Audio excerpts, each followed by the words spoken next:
Olá, meus irmãos e amigos, que a graça e a paz de nosso Senhor Jesus Cristo esteja convosco hoje e sempre. Bem-vindos a mais um comentário da nossa Escola Bíblica Dominical, desta vez a lição de número 7. Eu te convido a ficar até o final deste vídeo. Se você ainda não é inscrito no nosso canal, se inscreva, ative o sininho, deixe o seu like. Isso nos ajudará a manter o nosso canal ativo, ok? Deus abençoe você grandemente e vamos ao nosso comentário de hoje.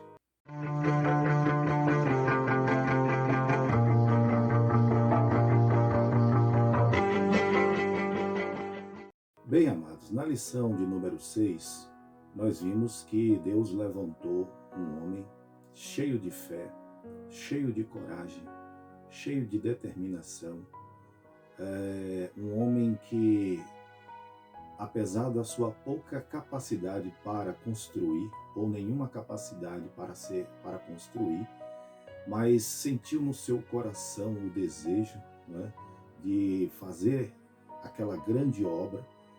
E Neemias, que é este homem usado por Deus, copeiro do rei Artaxerxes, ali na corte do rei da Pérsia, ele se levanta, né, cheio do Espírito Santo, e vai a Jerusalém com uma carta do rei na mão, e ele ali vai como governador, e em menos de 2 meses ele consegue reedificar os muros que estavam caídos, né? Ele restaura ali os muros de Jerusalém, e aquele feito, né, até hoje ele é comentado, ele é utilizado pelos pregadores, pelos ensinadores, o grande feito de Neemias, esse homem de Deus que estava determinado. E aí nós vimos naquela lição, né, que quando nós realmente estamos determinados por Deus, né, nós realizamos sim a obra do Senhor. E aquele que chamou foi o que capacitou, que é o Senhor nosso Deus. Glória ao nome de Jesus.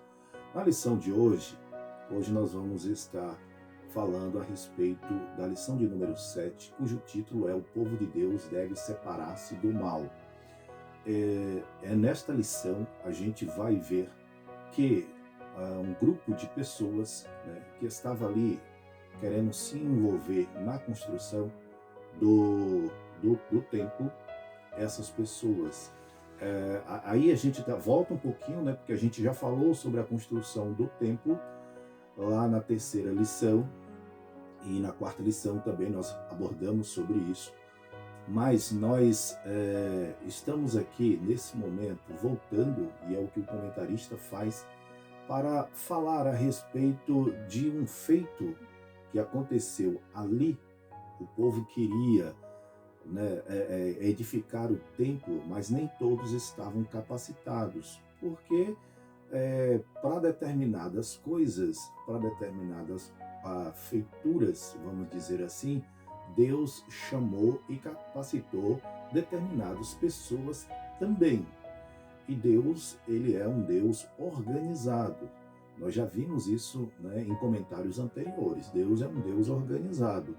E ali a gente vai ver que se o povo não tivesse vigiado, né, se Zorobabel e Josué, o sumo sacerdote, eles não tivessem vigiado, né, e eles não tivessem ali barrado ali aquele povo, quem sabe como é que seria a história, né? Como é que ia se desenrolar essa história? Provavelmente de uma forma bem ruim. Mas ali o Espírito de Deus deu sabedoria para eles, e eles souberam contornar aquela situação. Aqueles samaritanos ficaram com muita raiva deles, lógico, né? Mas eles fizeram aquilo que Deus determinou. Claro, a Bíblia vai nos ensinar que nós devemos temer a Deus que temer aos homens, né? Por que temer ao homem que apenas pode matar o corpo? Nós temos que temer a Deus que, além de matar o corpo, pode também lançar a alma no inferno. Então eles temeram a Deus, obedeceram a Deus, e ali, né, o Senhor também se agradou com a atitude deles. Então é isso que nós vamos estar comentando nesta lição de hoje. Vamos lá. O povo de Deus deve separar-se do mal. O texto áureo: pelo que sai do meio deles e apartai-vos, diz o Senhor, e não toqueis nada imundo, e eu vos receberei. 2 Coríntios, capítulo 6, versículo 17. Verdade prática: o mundanismo na igreja corrompe os bons costumes e extingue a santidade.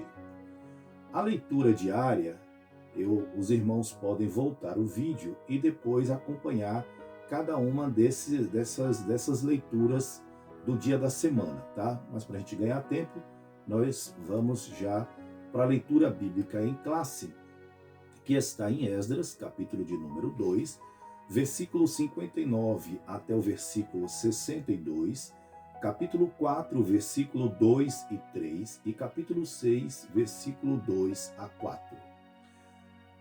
Diz assim, capítulo 2, a partir do versículo 59. Também estes subiram de Tel-Melá e Tel-Arsa, Querube, Adã e Imer, porém não puderam mostrar a casa de seus pais e sua linhagem se de Israel eram. Os filhos de Delaías, os filhos de Tobias, os filhos de Necoda, 652. E dos filhos dos sacerdotes, os filhos de Abaías, os filhos de Cós, os filhos de Barzilai, que tomou mulher das filhas de Barzilai, o gileadita, e que foi chamado do seu nome. Estes buscaram o seu registro entre os que estavam registrados nas genealogias, mas não se acharam nelas, pelo que por imundos foram rejeitados do sacerdócio. Chegaram-se a Zorobabel e aos chefes dos pais e disseram-lhes: deixai-nos edificar convosco, porque como vós buscaremos a vosso Deus, como também já lhe sacrificamos desde os dias de Esar-Adom, rei da Síria, que nos mandou vir para aqui. Porém, Zorobabel e Jesua e os outros chefes dos pais de Israel lhe disseram: não convém que vós e nós edifiquemos casa ao nosso Deus, mas nós sóis a edificaremos ao Senhor, Deus de Israel, como nos ordenou o rei Ciro, rei da Pérsia. E em Aquimetá, no palácio que está na província de Média, se achou um rolo e nele estava escrito um memorial que dizia assim: no ano primeiro do rei Ciro, o rei Ciro deu esta ordem com respeito à casa de Deus em Jerusalém. Essa casa se edificará para lugar em que se ofereçam sacrifícios e seus fundamentos serão firmes à sua altura de 60 côvados e a sua largura de 60 côvados, com 3 carreiras de grandes pedras e uma carreira de madeira nova, e a despesa se fará da casa do rei e uma carreira de madeira nova, e a despesa se fará da casa do rei. Então, queridos, aqui nessa passagem, a gente está observando, né, que algumas pessoas foram ali, né, para tentar se oferecerem como voluntários para ajudar na casa do Senhor. E você vai ver também que aqui vai mostrar, né, que um grupo de pessoas não puderam, aqui no versículo de número 60, ele diz aqui, ó, 652. Essas pessoas, elas não puderam provar a sua origem, né, que eles eram totalmente judeus, israelitas, né? E para que houvesse a construção do templo, precisava que fossem verdadeiros sacerdotes, inclusive para o sacrifício, né? Quando a gente vai estudar sobre a lei cerimonial, nós vamos ver que ali, na lei do sacrifício, né, quem tinha que fazer o sacrifício era exclusivamente o sacerdote. E o sacerdote, ele tinha que ser um levita, né? Ele tinha que ser da tribo de Levi. Isso foi determinado por Deus, né, através de Moisés. Vocês sabem que o primeiro sumo sacerdote foi Arão, irmão de Moisés, que era da tribo de Levi. E Deus determinou que os levitas, né, fossem da tribo de Levi, que fosse tirado os sacerdotes, os cantores, enfim, as pessoas que trabalhavam no templo, elas tinham que vir da tribo de Levi. Então, aí a gente vai ver, amados, a importância da genealogia, né? O que a genealogia, ela vai mostrar a origem do indivíduo, né? Ó, nós sabemos quem é os nossos pais, que são os nossos avós, e que os nossos pais conheceram os pais deles, que conheceram os seus avós, que conheceram os seus pais e seus avós, e por aí vai. Então, e nessa regressão até chegar à origem, com certeza lá vai chegar em Adão, né?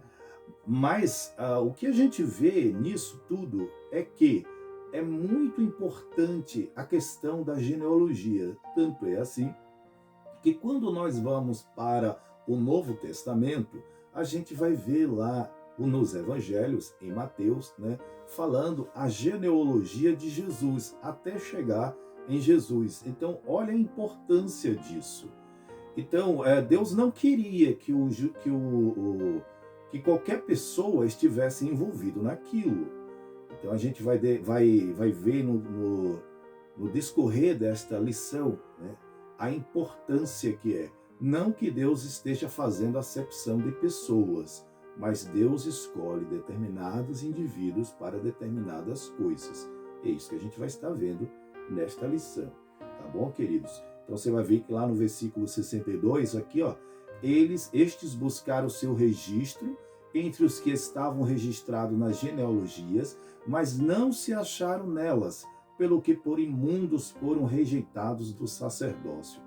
Então vejam, queridos, que eles foram considerados imundos porque eles não podiam ser sacerdotes, visto que não tinham como provar lá nos seus registros, né, as suas origens da tribo de Levi, né, totalmente judeus, né? E aí você vai ver que eles ficaram irados e com isso eles vão querer jogar terra para querer atrapalhar a construção do templo, mas Deus estava na frente. E quando Deus está na frente, não tem para ninguém, né, queridos? Glória ao nome do Senhor.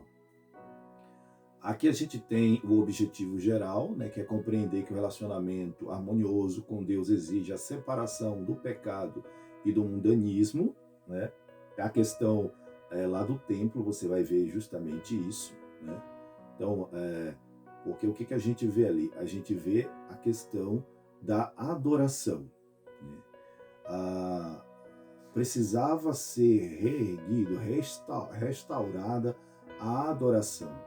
Por isso tinha que ser uma coisa muito séria, tinha que ser uma coisa muito verdadeira nessa construção do templo, né?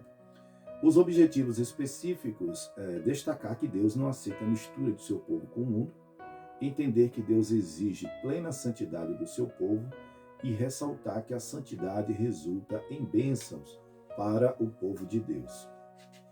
O comentário, a introdução. Nesta lição, iremos estudar os preparativos que os judeus fizeram para pôr os alicerces da nova forma de vida que eles iniciaram em Jerusalém, depois dos anos do cativeiro em Babilônia. Ali eles viveram espalhados pelo vasto território naquele reino e agora iriam viver uma vida comunitária conforme os ritos da lei.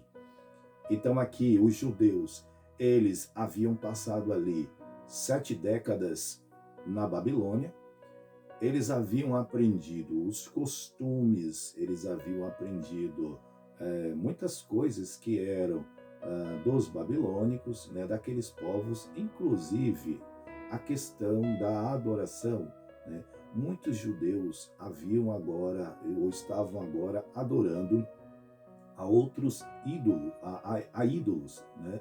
Adorando a falsos deuses, coisa que Deus abomina, está lá em Êxodo, né?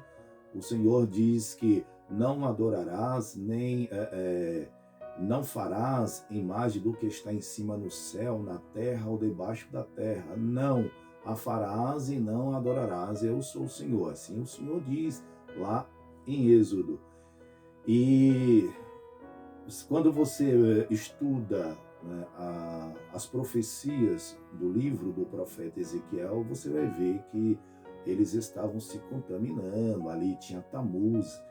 Ezequiel vai falar no momento que Deus estava muito revoltado porque as mulheres estavam chorando por Tamuz, né? E tantas outras coisas ali. Eles estavam oferecendo sacrifícios, eles estavam tipo que em lugares, como se eles estivessem escondidos, mas ninguém pode se esconder de Deus, né? Então precisava ser restaurado o culto, precisava ser restaurada a adoração. Esse era o sentido. Precisava ser restaurada a adoração. Então eles tinham que estar ali, voltando, não deixando tudo que era da Babilônia, daquela parte religiosa, tinha que ficar lá, e agora eles tinham que restaurar a adoração, né? E esse ato dos judeus requeria ali muita dedicação, e eles precisavam estar totalmente ligados em Deus para este feito. Somente os judeus retornariam a Judá. Para uma pessoa ser considerada apta para fazer parte do grupo que iria transferir-se para Jerusalém, exigia-se que desse prova da sua linhagem, que provasse ser realmente de Israel. Na primeira triagem foram excluídos 652 pessoas, até alguns filhos de sacerdotes cujos nomes não foram achados no registro nas genealogias foram rejeitados como imundos. Esdras capítulo 2, versículos 59 a 62. Os judeus mestiços, nascidos de casamentos mistos durante o cativeiro em Babilônia, não fariam parte do grupo de judeus que retornariam a Judá. Somente aqueles que comprovassem a sua ascendência puramente judaica fariam parte daquele grupo. Deus não aceita a mistura do seu povo com o povo do mundo. Não pode haver comunhão da luz com as trevas. A história de Israel registrava uma amarga experiência neste sentido, quando os israelitas, libertados pela mão do Senhor, se preparavam para ir a Canaã. Um grande povo de mistura não israelita queriam acompanhá-los. Foi exatamente essa gente que, durante o trajeto pelo deserto, foi fonte inspiradora de murmuração. Números capítulo 11 e versículo 4. Aí, queridos, a palavra de Deus vai mostrar que havia sim ali um grupo de pessoas, né, que alguns aristocratas que estavam naquela travessia do Mar Vermelho e que depois acabaram se tornando um grande obstáculo, porque incentivaram, né, alguns a fazerem coisas que não deveriam. A palavra de Deus, ela vai nos ensinar a respeito da nossa companhia, as pessoas que estão ao nosso redor, né? Se essas pessoas estão realmente do nosso lado, do lado de Deus, do lado das coisas certas ou não. E a Bíblia diz que nós devemos nos afastar, né? Então, existe uma palavra que vocês viram aqui: não pode haver comunhão da luz com as trevas. E está na segunda carta aos Coríntios, capítulo 6, versículo 14 e 15. Diz assim na versão NVI: não se ponha em julgo desigual com descrentes, pois o que tem em comum a justiça e a maldade? Ou que comunhão pode ter a luz com as trevas? Que harmonia entre Cristo e Belial? Que há de comum entre o crente e o descrente? Que acordo há entre o templo de Deus e os ídolos? Pois somos santuário do Deus vivo, como disse Deus: habitarei com eles, e entre eles andarei, serei o seu Deus, e eles serão o meu povo. Então, que harmonia há entre Cristo e Belial, né? Então, não existe comunhão entre a luz e as trevas. Então, não pode haver comunhão entre a luz e as trevas. Então, alguns sacerdotes, a história vai mostrar, vai dizer, Alguns estudiosos vão dizer que até no tempo, por exemplo, de Jesus, alguns daqueles sacerdotes não eram puramente da linhagem sacerdotal, né? Mas havia alguma questão política onde o rei, onde Herodes, né, fazia suas indicações. Então, no caso, por exemplo, dos sacerdotes ali, né, Anás e Caifás, que condenaram Jesus à morte, há quem diga que eles não tinham totalmente a linhagem sacerdotal, mas estavam ali, né? Eles eram mais políticos do que sacerdotes. Quando você lê a história, você vai ver que eles eram mais políticos do que sacerdotes, né? E com isso, esse foi um dos motivos porque Jesus, falando de uma forma material, numa visão mundo, por que Jesus foi condenado, né? Jesus não compactuava com aquelas coisas, por isso Jesus foi condenado. E assim é a igreja do Senhor. Quando a gente não está compactuado, né, com o mundo acaba nos odiando. Por isso a igreja, ela tem que ser separada. A palavra santo quer dizer separado. O povo de Deus é um povo santo. O povo de Deus é um povo separado. A Bíblia diz: estreita é a porta e apertado o caminho que leva à vida, Mateus 7,14. Não é lucro, e sim grande prejuízo, alguém querer facilitar a entrada de mistura de gente, dando maior ênfase à quantidade do que à qualidade. Jesus disse: necessário vos é nascer de novo. João 3,7. Aí alguns se baseiam naquela palavra que diz: venha como está, né? E aí fica dando oportunidades, vamos dizer assim, que deixando a porta aberta, né? Deixando uma porta larga. Essa porta larga tem levado muitas pessoas a fazerem coisas que entristecem o Espírito Santo. E aí você vai ver aqui a Bíblia dizendo que é apertado, é estreita a porta e apertado o caminho que conduz à vida. Então não se vai para o céu por porta larga, né? A Bíblia diz que o reino dos céus é tomado à força, é com dificuldade, é com luta, é com batalha. E não é porque você carrega uma Bíblia na mão que você diz: eu já estou salvo. Eu já estou salvo porque... Não é assim. Você precisa verdadeiramente ser fiel. Você precisa crer e ser fiel. Porque se você não for fiel, você não pode ser salvo. Porque a Bíblia vai falar sobre essa questão, né? Do desagrado de Deus pela infidelidade. Então nós precisamos ser fiéis o tempo inteiro. Os judeus não aceitaram a ajuda dos samaritanos.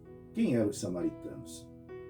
Queridos, eu já tinha falado, acho que foi na lição de número 3, ou foi a lição de número 4, não lembro, mas eu já havia feito um comentário a respeito da origem dos samaritanos. Mas aqui, de uma forma bem resumida, mas bem entendida, o nosso querido saudoso pastor Eurico, ele faz aqui um comentário onde a gente pode entender, bem legal aqui, quem eram os samaritanos. Os samaritanos eram uma mistura de gente, na sua maioria de origem pagã. Este povo apareceu depois do ano 721 a.C., quando o reino de Israel foi derrotado pelo exército de Sargão II e as 10 tribos do norte levadas cativas para a Síria. Por ordem do rei da Síria, foram trazidos povos de Babel, de Cuta, de Ava, de Ramate, de Sefarvaim, e habitaram cidades de Samaria em lugar dos sacerdotes, e tomaram Samaria em herança, e habitaram em suas cidades, segundo Reis 17, 24. Posteriormente, o rei da Síria enviou-lhes um sacerdote dos israelitas para ensinar o povo da terra o temor de Deus. Assim, os samaritanos temiam o Senhor, mas também serviam a seus deuses, segundo Reis 17:33. Aceitaram o ensino do sacerdote israelita, mas não deixaram a idolatria, segundo Reis 17, 34, 41. Representam muito bem uma vida na carne, na qual a idolatria é uma expressão. Gálatas, capítulo de número 5 e versículo 20. Você observa aqui que a questão dos samaritanos é que eles, embora tivessem também dentro do seu coração o sangue de Abraão, porque eles haviam sido misturados, apesar de que muitos deles não eram judeus, alguns eram judeus e alguns não eram judeus. E daí como saber quem era judeu, quem tinha sangue, né? Quem tinha lá sua origem, seu registro de princípio, genealogia de israelita, né? E quem não tinha? Porque havia sido feita uma grande mistura, e isso foi feito pelos assírios justamente para tentar parar, né, com que a adoração, travar a adoração que era feito ao Deus de Israel. Queridos, nós vamos observar que o inimigo vai sempre trabalhar para tentar bloquear a nossa adoração a Deus.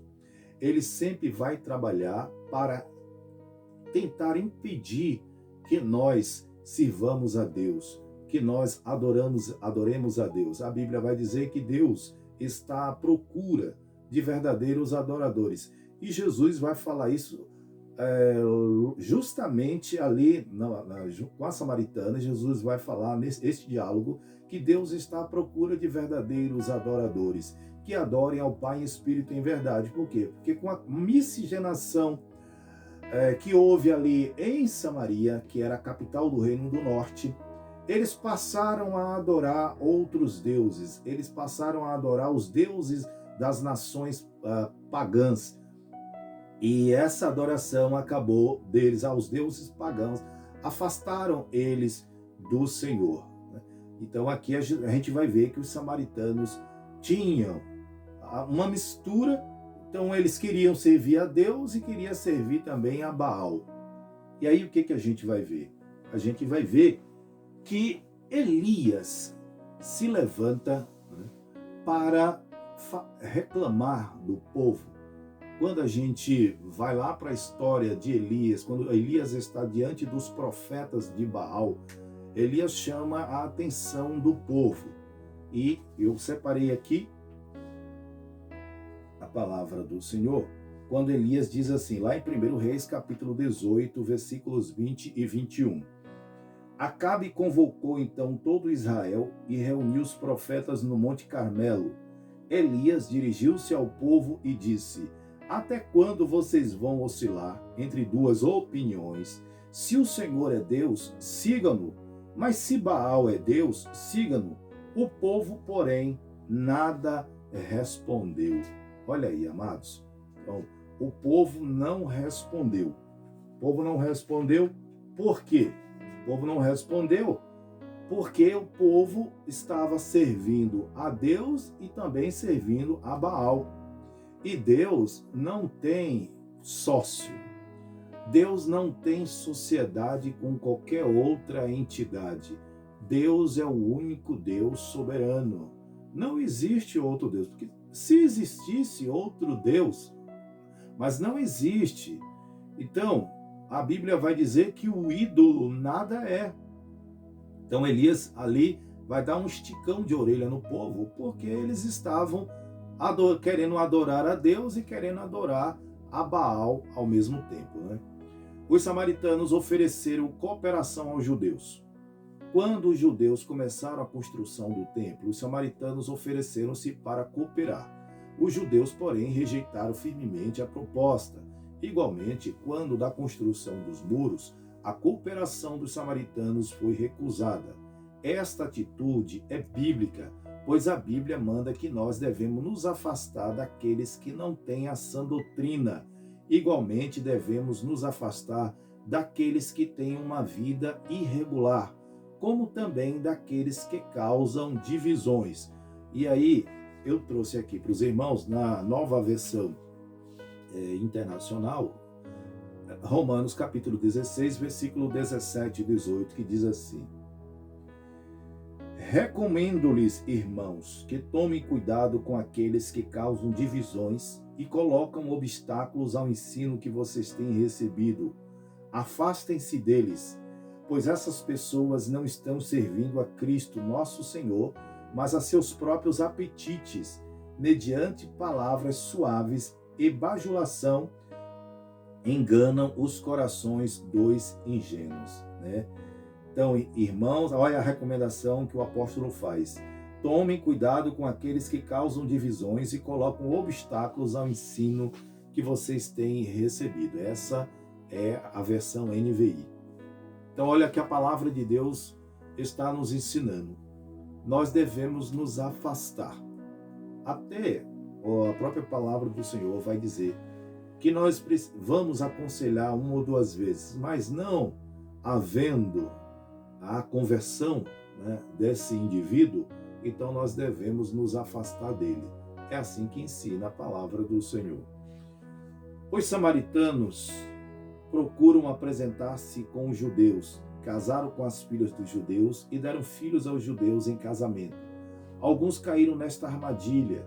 Este assunto é tão sério e importante que merece um estudo em separado, o que iremos fazer na lição de número 12. Então, lá na lição de número 12, estará sendo feito esse comentário a respeito desse casamento misto, no que resultou esse casamento misto. Os samaritanos tornaram-se inimigos dos judeus. Os samaritanos invejaram os judeus. Antes de os judeus terem chegado a Jerusalém, os samaritanos tinham uma certa liderança na região. Quando os judeus chegaram e começaram a sacrificar o único Deus verdadeiro e a adorá-lo, então a atenção dos habitantes da região passou para os judeus e os samaritanos perderam a sua posição privilegiada e encheram-se de inveja. Isto sempre foi assim. Os fariseus tinham inveja de Jesus, os sacerdotes tinham inveja da igreja. Essa questão da inveja, irmãos, é que tem levado, dentro da história bíblica, a gente vai ver que alguns homens de Deus, servos de Deus, eles foram perseguidos, alguns foram até mortos, né, por conta da inveja.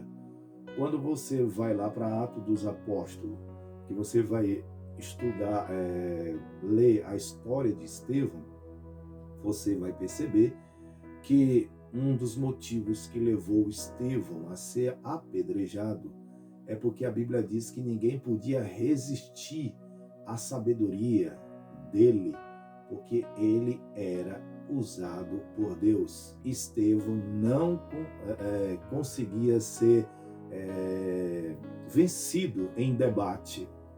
A sabedoria que Deus tinha dado a Estevão dentro da palavra do Senhor. Então eles acabaram então com isso o apedrejando, né? Vocês sabem que o Saulo de Tarso, que mais tarde vai se tornar o apóstolo Paulo, foi um dos que foi responsável, autorizou o apedrejamento do Estevão. Os samaritanos imaginaram que, se conseguissem associar-se aos judeus, gozariam do mesmo prestígio que estes. Quando os judeus não aceitaram nada da parte dos samaritanos, o ódio velado transformou-se em inimizade declarada. Deus exige santidade do seu povo. Em toda a história do povo de Deus, observa-se que ele, para manifestar-se no meio do seu povo, exige plena santidade. Deus espera que seu povo esteja sempre em comunhão com ele, vivendo separado do mal. Retornando do cativeiro, Israel separou-se do mal. Por isso, a bênção de Deus os acompanhou e eles conseguiram concluir a construção do templo e reconheceram que Deus fizera esta obra. Neemias capítulo 6, versículo 16. Então, quando eles voltaram do cativeiro, eles ali, você deve ter observado na profecia de Ageu e de Zorobabel, quando 14 anos fica ali o templo, a construção do templo interrompida, e os judeus estavam praticamente se preocupando com eles mesmos e não estavam se preocupando com a casa de Deus. Então vem ali uma repreensão, vem ali um puxãozinho de orelha da parte do Senhor, usando o profeta Ageu. E eles então, na terceira semana, retomam ali com muito vigor a construção do templo, e eles vão, depois de um certo de 2 anos, eles vão terminar a construção. Mas veja os irmãos que o povo então volta-se novamente para Deus, porque a Bíblia vai dizer que o povo temeu. A Bíblia diz que o temor do Senhor é o princípio da sabedoria. Quando Josué se preparou para passar o Jordão, ele disse ao povo: santificai-vos, porque amanhã fará o Senhor maravilhas no meio de vós. O anjo do Senhor visita o acampamento israelita. Antes de iniciar a conquista de Canaã, Josué recebeu a visita de um anjo. Josué então lhe perguntou: que diz meu senhor ao seu servo? E a resposta que recebeu foi: descalça os sapatos de teus pés, porque o lugar em que estás é santo. Queridos, esta passagem aqui é semelhante àquela em que Moisés está lá diante do monte, onde ele vê a sarça queimando, e o Senhor diz para ele: Moisés, tira a sandália dos teus pés, porque o lugar que tu estás é santo. Mas o que era santo? O monte. O que era santo? O que era santo, ou o que fazia ser santo, era a presença de Deus naquele lugar. A presença de Deus naquele lugar é que fazia com que se tornasse santo aquele ambiente. Então, naquele momento, onde o anjo chega ali e diz: olha, tira a sandália dos teus pés, porque o lugar é santo. Aonde Deus está, há santidade.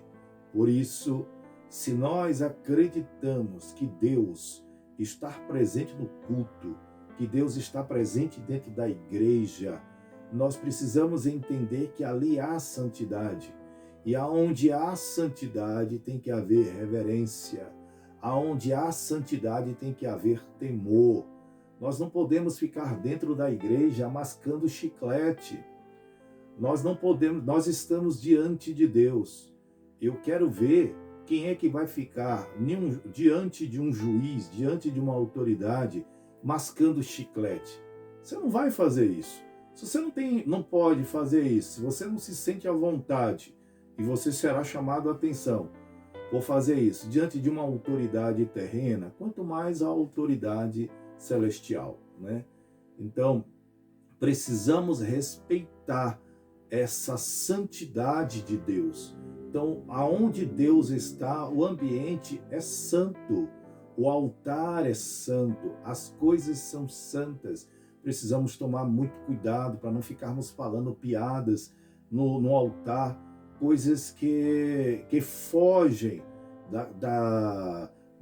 do foco, né, que é a adoração. Tudo aquilo que foge da adoração começa a ser comprometedor para nós. Então precisamos ter extrema reverência diante do nosso Deus, porque o nosso Deus é santo. Israel é derrotado pela pequena cidade de Ai. Quando Josué, com o rosto em terra, perguntou ao Senhor o porquê daquela derrota, o Senhor respondeu: santificai-vos para amanhã. Anátema há no meio de vós, Israel, diante dos vossos inimigos, não podereis suster-vos até que tireis o anátema no meio de vós. O pecado descoberto foi desarraigado, e então disse a Josué: levanta-te e sobe a Ai. Olha que te tenho dado na tua mão o rei de Ai, e seu povo, e a sua cidade e a sua terra. Josué 8:1. Deus exige santificação de seu povo para poder operar no meio dele. Então ali, no primeiro momento, eles acharam que seria como a batalha de Jericó, né? E eles acabam perdendo aquela batalha, perdendo aquela guerra. E por que eles perdem aquela guerra? Porque eles não estavam santificados. Eles haviam cometido um pecado. Por isso, é muito grave o pecado dentro da casa de Deus. o sacerdote, principalmente, ele tem que zelar pela casa do Senhor e ele não pode permitir o sacerdote que tem um cajado na mão, ele não pode permitir que o pecado esteja dentro da casa do Senhor, porque isso impedirá a ação do Espírito Santo, a presença do Espírito Santo dentro da casa, dentro do ambiente, até que o anátema seja retirado. É bíblico, está na Bíblia. Que a gente goste ou que não goste, mas está na Bíblia, é assim que deve ser. Devemos manter uma vida de separação do mal. Os judeus mantiveram-se separados dos samaritanos. Se os judeus tivessem aberto a porta para uma união com o samaritano, estes provavelmente ter-se-iam mostrado afáveis e pacíficos no início, mas teriam perturbado a união que havia entre os judeus, teriam participado do culto dos judeus e afastado a presença do Senhor, uma vez que Deus não se une à idolatria. Vale a pena manter a separação com o mundo. Meus irmãos, vocês já devem ter lido ou ouvido falar em algum comentário das nossas anteriores, nas escolas bíblicas, ou até mesmo nos ensinamentos que os pastores dão nos cultos de doutrina, que o pecado maior que levou a queda de Salomão da presença do Senhor foi a idolatria. Salomão, segundo os registros da Bíblia, foi o homem que teve 300 mulheres, ou 700 mulheres e 300 concubinas, ou foi 300 mulheres e 700, mas parece que foi 700 mulheres e 300 concubinas. Me corrijam caso eu esteja enganado, mas me parece que foram 700 mulheres e 300 concubinas, ou seja, 1000 mulheres. O Salomão, ele usava de estratégia para manter a paz, casar com aquelas princesas, filhas daqueles reis que eram vizinhos da terra, para dali ele manter a política da boa vizinhança. Essa estratégia de Salomão, ela funcionou bem, porque durante o seu período ele viveu, o seu reino foi de paz. Entretanto, ele comprometeu a nação, porque essas mulheres vieram com costumes diferentes, com as suas idolatrias, os seus costumes pagãos, e elas vieram para dentro de Israel com esses costumes. Essa foi a grande destruição. Por quê? Porque ali elas queriam que edificassem um altar para elas servirem ao Deus delas. E a partir do momento em que Salomão edificasse um altar, mandasse levantar um altar, para uma delas, a outra também tinha direito, que a outra também tinha. E com isso acabou que Salomão encheu a terra, de altares a ídolos pagãos, aos ídolos daquelas terras, daquela vizinhança dos caldeus, dos cananeus. Isso foi gravíssimo, gravíssimo, gravíssimo, A gente não sabe, até hoje ninguém sabe dizer direito qual foi o fim de Salomão. Uns dizem que ele foi salvo, outros dizem que não, mas acho que cabe a Deus fazer esse julgamento. A gente sabe que muitas coisas proveitosas nós temos, inclusive os livros de Eclesiastes, de Provérbios, mas esse foi um grande erro cometido pelo sábio Salomão. Nesse momento ele não foi sábio. Então, queridos, nós não podemos de maneira nenhuma misturar as coisas. Somente ao nosso Deus nós adoraremos e serviremos. Uma vez que os samaritanos estavam agora, com as suas adorações aos vários deuses, isso não serviria, isso seria um grande mal para o povo de Israel. A Bíblia mostra exemplos de servos de Deus que duvidaram se valia a pena manter a linha de separação do mal. O salmista Asaf escreveu no Salmo 73, "Na verdade que em vão tenho purificado meu coração e lavado as minhas mãos na inocência. Ficou profundamente perturbado, mas Deus o ajudou a encontrar a resposta, até que entrei no santuário de Deus, então entendi o fim deles. O salmista ficou tranquilo, todavia, estou de contínuo contigo. Tu me seguraste pela minha mão direita, guiar-me-ás com teu conselho e depois me receberás em glória. Asaf entendeu que valia a pena servir ao Senhor.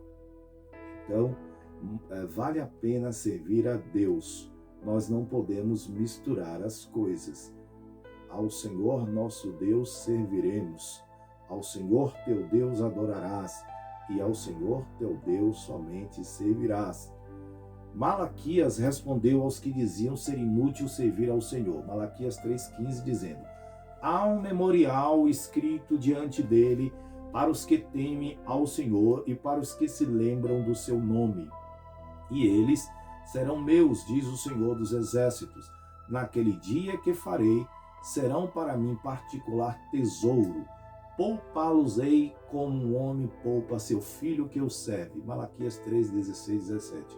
Vale a pena servir ao Senhor. Devemos viver conforme a vontade do Senhor, para que no tempo que vos resta na carne, não vivais mais segundo as concupiscências dos homens, mas segundo a vontade de Deus. 1 Pedro 4:2. Qual seria então a vontade de Deus para conosco?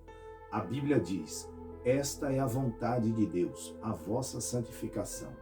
Já observamos que santificação significa uma vida que se abstém das coisas que não agradam a Deus, conforme a palavra. Apartai-vos, diz o Senhor, e não toqueis nada imundo, 2 Coríntios 6:17. E aperfeiçoando a vossa santificação no temor de Deus, 2 Coríntios 7:1. Devemos sempre muito desejar-lhe agradáveis, andando dignamente diante do Senhor, agradando-lhe em tudo, guardando seus mandamentos e fazendo o que é agradável à sua vista. Então Deus vai ensinar em várias passagens da Bíblia, Deus vai ensinar que nós precisamos nos santificar, que a santificação ela é necessária. O apóstolo Pedro vai escrever: Deus é santo. Ele vai fazer uma referência do Velho Testamento. Ele vai dizer: Deus é santo, então sede santos em toda a vossa maneira de viver. Então Deus sempre vai estar cobrando de nós a santificação. A Bíblia diz que sem a santificação ninguém verá o Senhor. Por isso que eu falei que não adianta você carregar uma Bíblia e falar: estou salvo, se você vive numa vida de impureza, se você vive na prostituição, se você é uma pessoa desonesta, se você é uma pessoa que lesa o seu próximo, né? Se você é uma pessoa que deseja o mal do teu próximo, se você é uma pessoa que mente, né? Então, se você pratica estas coisas, olha, tá bem complicado para você ser salvo, porque os santos, aqueles que estão se santificando, porque a santificação, ela é um processo, e ela é um processo contínuo. Você vai fazendo aquilo sempre, crescendo sempre de forma gradativa. Esta é a santificação, né? Ninguém, assim, só Jesus, né, foi santo do começo ao fim. Mas nós, uma pessoa que aceitou Jesus, ele já não aceitou Jesus e no outro dia ele é santo. Não é bem assim. Ele é um processo gradativo. Ele vai se santificando. A Bíblia diz: sede, olha só, é um processo. Sede santo em toda a vossa maneira de viver. Sede santo em toda a vossa maneira. Um processo que vai sendo gradativo, né? Bênçãos acompanham os que vivem conforme a vontade de Deus. Deus garante aos que assim vivem plena vitória contra os ataques do diabo. O crescimento espiritual deles está garantido. O Espírito Santo tem plena liberdade para atuar em suas vidas e eles tornam-se preparados para serem usados por Deus em sua obra. e, acima de tudo, aqueles que vivem segundo a vontade de Deus estão preparados para o arrebatamento. Aleluia! Vale a pena viver na vontade de Deus. Então, como a palavra de Deus nos ensina, que os santos, herdarão a vida eterna. Santo não é aquela coisa feita, inanimada, feita de gesso, de madeira, de ferro, de bronze, de ouro. Você pode botar aquela coisa toda coberta de diamante, valendo não sei quantos bilhões de dólares em pedras preciosas. Para Deus, não é nada. Santo são pessoas que procuram viver uma vida separada do pecado, do mal. Essas pessoas é que são santos. Outra coisa não são as pessoas que intitulam o outro. A santidade não vem por título ganhado, adquirido. Você não é santo por título adquirido. A santidade, ela vem pelo processo que você tem diante de Deus na sua vida, no seu dia a dia. Ninguém se torna santo depois que morre. A santificação é enquanto está vivo, enquanto você respira, enquanto você pensa, enquanto você fala. As suas atitudes é que demonstram a sua santidade, o grau da sua santidade. O seu comportamento mostra a sua santidade. A santidade, a santificação não vem por título. Não se iludam. Santificação não vem por título. Eu posso chegar aqui e falar assim, vou, a partir de hoje, transformar fulano de tal que morreu há 300 anos atrás em santo.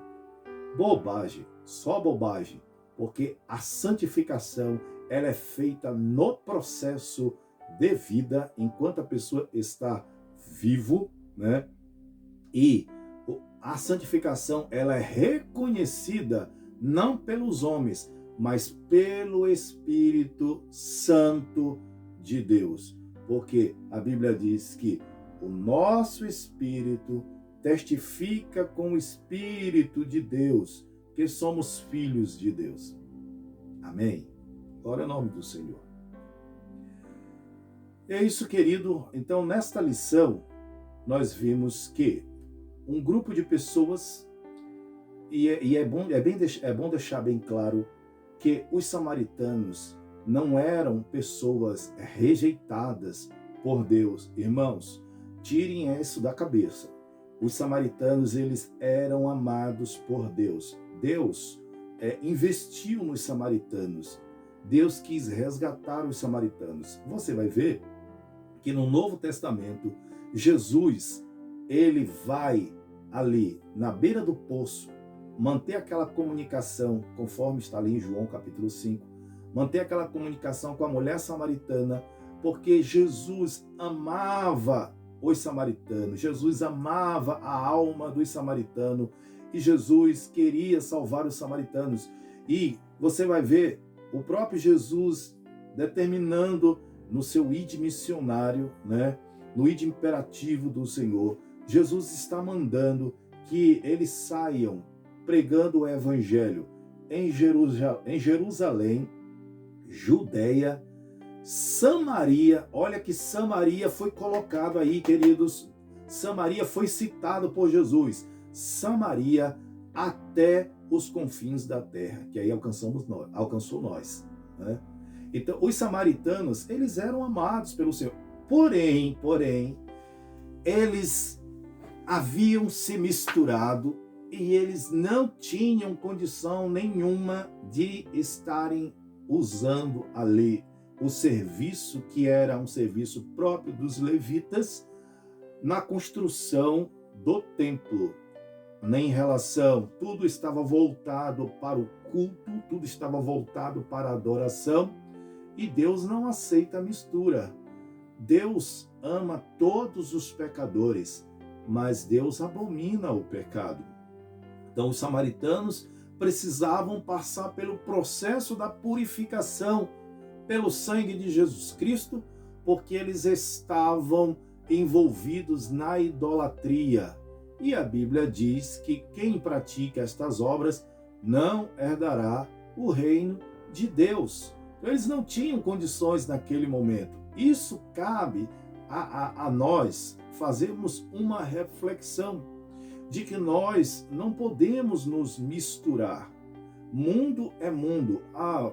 Você vai ver João escrevendo lá em uma das suas epístolas, parece que foi na primeira epístola, onde ele diz: não ameis o mundo e nem o que no mundo há, pois aquele que ama o mundo, o amor do Pai não está nele.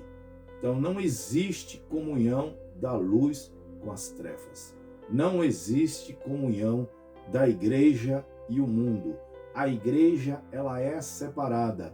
Não adianta querer colocar a igreja dentro do mundo, né? A igreja está no mundo para ganhar o mundo, mas a igreja não faz parte deste mundo. Isto foi falado pelo Senhor Jesus. Então, não existe. O que a Bíblia está dizendo é que nós devemos nos santificar para nós encontrarmos com o nosso Deus. Amém, queridos? Deus te abençoe de forma poderosa. Que o Espírito Santo do Senhor continue nos ajudando a nos manter firmes, puros e santos até o dia glorioso da vinda de nosso Senhor e Salvador Jesus Cristo. Um grande abraço e, se Jesus não voltar, até a próxima lição.